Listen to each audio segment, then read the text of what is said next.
প্রবল ক্রুদ্ধা দেবী কৌশিকীর তৃতীয় নয়নের অগ্নিরাশি থেকে আবির্ভূতা হলেন দেবী কালী, অজনী সম্ভূতা।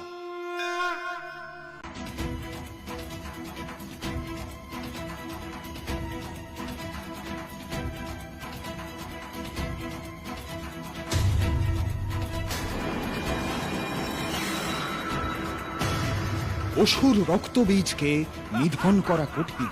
তার দেহের এক বিন্দু রক্ত ভূমিতে পতিত হলে তা থেকে জন্ম নেয় অগণিত নতুন রক্তবীজ।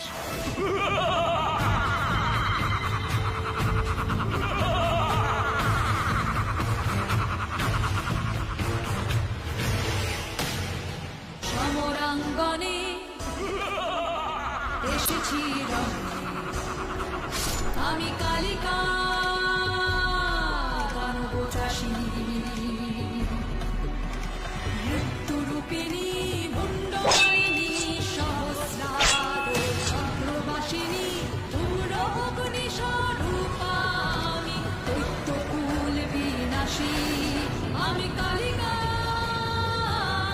দানবচাষী।